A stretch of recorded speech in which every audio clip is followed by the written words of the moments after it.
அத்தியாயம் 57 மாயமோகினி. ஆரம்பத்திலிருந்தே அவ்வளவாக அனுதாபம் இல்லாமல் கரிகாலன் கதையை கேட்டுக்கொண்டு வந்த பார்த்திபனுக்கும் இப்போது நெஞ்சு உருகிவிட்டது.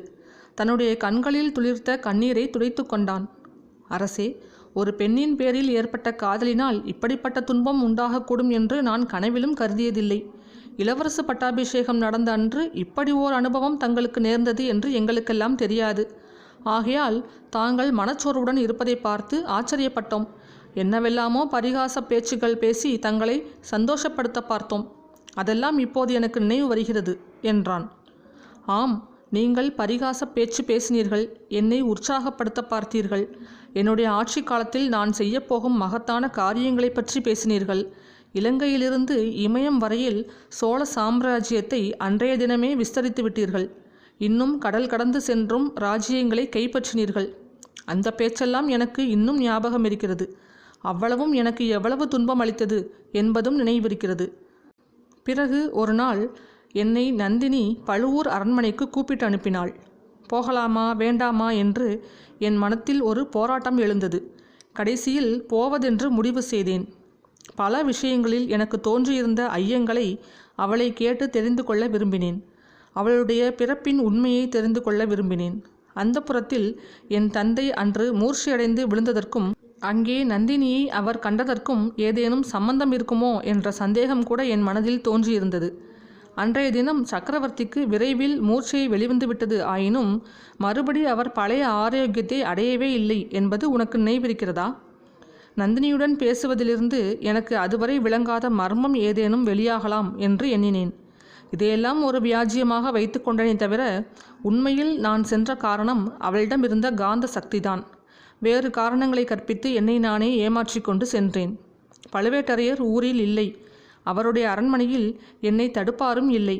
எனக்கும் நந்தினிக்கும் ஏற்பட்டிருந்த பழைய சிநேகிதத்தை பற்றி அங்கே அறிந்தவர்களும் இல்லை. இளவரசு பட்டம் கட்டிக்கொண்ட ராஜகுமாரன் பழுவூர் அரண்மனை ராணிமார்களிடம் ஆசி பெறுவதற்காகவே வருவதாக நினைத்தார்கள். அரண்மனை தோட்டத்தில் உள்ள லதா மண்டபத்தில் நந்தினியை நான் சந்தித்தேன். பார்த்திபா, கடற்பிரயாணம் செய்வோரின் அனுபவங்களை நீ கேட்டிருக்கிறாய் அல்லவா? சமுத்திரத்தில் சில இடங்களில் அளவில்லாத சக்தியுடனும் வேகத்துடனும் கூடிய நீரோட்டங்கள் இருக்குமாம். அந்த நீரோட்டங்களில் கப்பல்கள் அகப்பட்டு கொண்டால் சிறிது நேரத்தில் சுக்கு சுக்காக போய்விடுமாம். நந்தினியின் முன்னிலையில் நான் இருந்தபோது கடல் நீரோட்டத்தில் அகப்பட்டு கொண்ட கப்பலின் கதியை அடைந்தேன். என் உள்ளம், உடல், இருதயம் எல்லாம் 1000 சுக்கல்களாகிவிட்டன. என்னுடைய நாவிலே வந்த வார்த்தைகள் எனக்கே வியப்பை அளித்தன. ஐயோ, இது என்ன இப்படி பேசுகிறோம் என்று நெஞ்சில் ஒரு பக்கம் தோன்றிக் கொண்டிருந்த போது வாய் ஏதேதோ உளறிக்கொண்டிருந்தது. எனக்கு இளவரசு பட்டம் சூட்டியதை பற்றி நந்தினி தன் மகிழ்ச்சியை தெரிவித்தாள். எனக்கு அதில் ஒன்றும் மகிழ்ச்சி இல்லை என்றேன். ஏன் என்று கேட்டாள். இது என்ன கேள்வி கேட்கிறாய்? எனக்கு எவ்வாறு மகிழ்ச்சி இருக்கும்? நீதான் இப்படி அநியாயம் செய்து விட்டாயே என்றேன். நான் சொல்வது அவளுக்கு விளங்காதது போல நடித்தாள். இவ்விதம் பேச்சு வளர்ந்து கொண்டே போயிற்று. என் அன்பை நிராகரித்தது பற்றியும் வீரபாண்டியனை காதலித்தது பற்றியும் அவள் மீது நான் குற்றம் சாட்டினேன். கிழவர் பழுவேட்டரையரை மணந்தது பற்றியும் குத்தலாக பேசினேன். இளவரசே, முதலில் தாங்கள் என் காதலை கொன்றீர்கள். பிறகு என்னை காதலித்தவனை என் கண்முன்னால் கொன்றீர்கள். என்னையும் கொன்றாலொழிய தங்கள் மனம் திருப்தியடையாது போல் இருக்கிறது. நான் உயிரோடு இருப்பதே தங்களுக்கு பிடிக்கவில்லை. நல்லது, என்னையும் கொன்றுவிடுங்கள். தங்கள் விருப்பத்தை பூர்த்தி செய்து கொள்ளுங்கள் என்று சொல்லி தன்னுடைய இருப்பில் சொருகியிருந்த சிறிய கத்தியை எடுத்து நீட்டினாள். நான் ஏன் உன்னை கொல்கிறேன்? நீயல்லவா என்னை உயிரோடு வதைத்து கொண்டிருக்கிறாய் என்றேன். கடைசியில் இப்போது நினைத்து பார்த்தாலும் வெட்கம் தருகிற வார்த்தைகளை என் வாய் சொல்லிற்று. இன்னமும் கூட மோசம் ஒன்றும் நேர்ந்துவிடவில்லை. ஒரு வார்த்தை சொல்லு, இந்த கிழவனை விட்டுவிட்டு வந்துவிடுவதாக சொல்லு. உனக்காக நான் இந்த ராஜ்யத்தை விட்டுவிட்டு வந்துவிடுகிறேன். இருவரும் கப்பல் ஏறி கடல் கடந்து தூர தேசத்துக்கு போய்விடுவோம் என்றேன். அதை கேட்டு நந்தினி பயங்கரமாக சிரித்தாள். அதை நினைத்தால் இப்போது கூட எனக்கு ரோமம் சிலிர்க்கிறது. கடல் கடந்து தூர தேசத்துக்கு போய் நாம் என்ன செய்வது என்கிறீர்கள்? விறகு வெட்டி பிழைக்கவா அல்லது வாழை தோட்டம் போட்டு பிழைக்கவா என்றாள். அதெல்லாம் உனக்கு பிடிக்காதுதான். அர்ச்சகர் வீட்டில் வளர்ந்தவள் பழுவூர் ராணி ஆகிவிட்டாய் அல்லவா என்றேன். இதோடு திருப்தி அடைவதாக எண்ணம் இல்லை. சோழ சாம்ராஜ்யத்தின் சிம்மாசனத்தில் சக்கரவர்த்தினியாக வீற்றிருப்பதே உத்தேசம். தங்களுக்கு இஷ்டமிருந்தால் சொல்லுங்கள். பழுவேட்டரையர் இருவரையும் கொன்றுவிட்டு சுந்தர சோழரை சிறையில் அடைத்துவிட்டு சக்கரவர்த்தியாகி என்னை தங்கள் பட்ட மகிழ்ச்சியாக்கிக் கொள்கிறதா இருந்தால் சொல்லுங்கள் என்றாள். ஐயோ, என்ன பயங்கரமான வார்த்தைகளை சொல்கிறாய் என்றேன். காயமடைந்து படுத்து கிடந்த பாண்டியனை என் கண் முன்னால் கொன்றது பயங்கரமான காரியமில்லையா என்று நந்தினி கேட்டாள். இதனால் என் குரோதம் கொழுந்துவிடத் தொடங்கியது.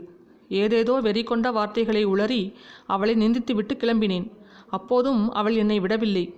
இளவரசே, எப்போதாவது தங்களுடைய மனதை மாற்றிக்கொண்டால் என்னிடம் திரும்பி வாருங்கள். என்னை சக்கரவர்த்தினியாக்கிக் கொள்ள தங்கள் மனம் இடம் கொடுக்கும்போது வாருங்கள் என்றாள். அன்று அவளை விட்டு பிரிந்தவன் பிறகு அவளை பார்க்கவே இல்லை என்றான் ஆதித்த கரிகாலன். இதையெல்லாம் கேட்டு பயங்கரமும் திகைப்பும் அடைந்த பார்த்திபேந்திரன், அரசே, இப்படியும் ஒரு ராட்சசி உலகில் இருக்க முடியுமா?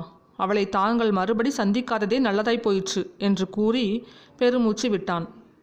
அவளை நான் போய் பார்க்கவில்லை என்பது சரிதான்.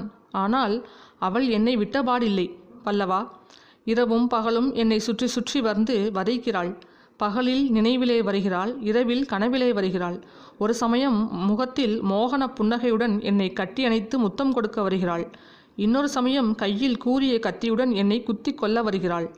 ஒரு சமயம் கண்களில் கண்ணீர் பெருக்கி விம்மிக் கொண்டு வருகிறாள். வேறொரு சமயம் தலைவிரி கோலமாய் கன்னங்களை கை விரல்களினால் பிராண்டிக் கொண்டும் அலறிக்கொண்டும் அழுது கொண்டும் வருகிறாள். ஒரு சமயம் பைத்தியம் பிடித்தவளைப் போல் பயங்கரமாய் சிரித்து கொண்டும் வருகிறாள். இன்னொரு சமயம் அமைதியான முகத்துடன் ஆறுதல் சொல்ல வருகிறாள். கடவுளே, அந்த பாதகி என்னை எப்படித்தான் வதைக்கிறாள் என்று சொல்லி முடியாது. இன்று மாலை பாட்டன் கூறியது நினைவிருக்கிறதா?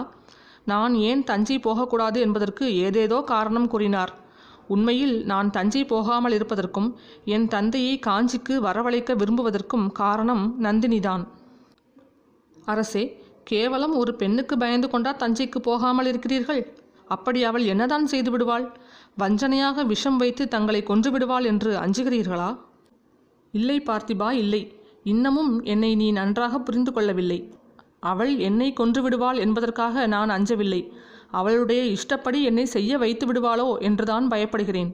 உன் தந்தையை சிறையில் போடு, உன் தங்கையை நாட்டை விட்டு துரத்து, இந்த கிழவனை கொன்று என்னை சிம்மாசனத்தில் ஏற்று என்று அந்த மாய மோகினி மறுமுறை சொன்னால் எனக்கு அப்படியெல்லாம் செய்ய தோன்றிவிடுமோ என்று பயப்படுகிறேன். நண்பா, ஒன்று நந்தினி சாக வேண்டும், அல்லது நான் சாக வேண்டும், அல்லது 2 பேரும் சாக வேண்டும். இல்லாவிடில் இந்த ஜென்மத்தில் எனக்கு மன அமைதி கிடையாது என்றான் கரிகாலன். அரசே, இது என்ன பேச்சு? தாங்கள் ஏன் சாக வேண்டும்? எனக்கு அனுமதி கொடுங்கள். இலங்கைக்கு அப்புறம் போகிறேன். உடனே தஞ்சாவூர் சென்று அவளை கொன்று விட்டு வருகிறேன். ஸ்ரீஹத்தி தோஷம் எனக்கு வந்தால் வரட்டும். அப்படி ஏதாவது செய்தால் உன்னை என் பரம விரோதியாக கருதுவேன். நந்தினியை கொல்லத்தான் வேண்டுமென்றால் என்னுடைய இந்த கையினாலேயே அவளை கொல்லுவேன். கொன்றுவிட்டு என்னையும் கொன்று கொண்டு மாளுவேன். வேறொருவர் அவளுடைய சுண்டு விரலின் நகத்துக்கு கேடு செய்வதையும் என்னால் பொறுக்க முடியாது. நண்பா, நீ நந்தினியை மறந்துவிடு. அவளை பற்றி நான் சொன்னது எல்லாவற்றையும் மறந்துவிடு. பாட்டன் சொன்னபடி நீ நாளைக்கே புறப்பட்டு இலங்கைக்கு போ. என் சகோதரன் அருள்மொழியை எப்படியாவது வற்புறுத்தி இங்கே அழைத்து வா. அவனை இங்கே இருக்கச் செய்வோம். பாட்டனும் பேரனும் யோசித்து என்ன வேணுமோ செய்து கொள்ளட்டும். நாம் இலங்கைக்கு செல்வோம். மீண்டும் கப்பல் ஏறி பெரும் படையுடன் கீழே கடல்களில் செல்வோம். சாவகம், புஷ்பகம், கடாரம் முதலிய தேசங்களுக்கு சென்று வெற்றி கொடி நாட்டுவோம். பிறகு மேற்கே திரும்புவோம்.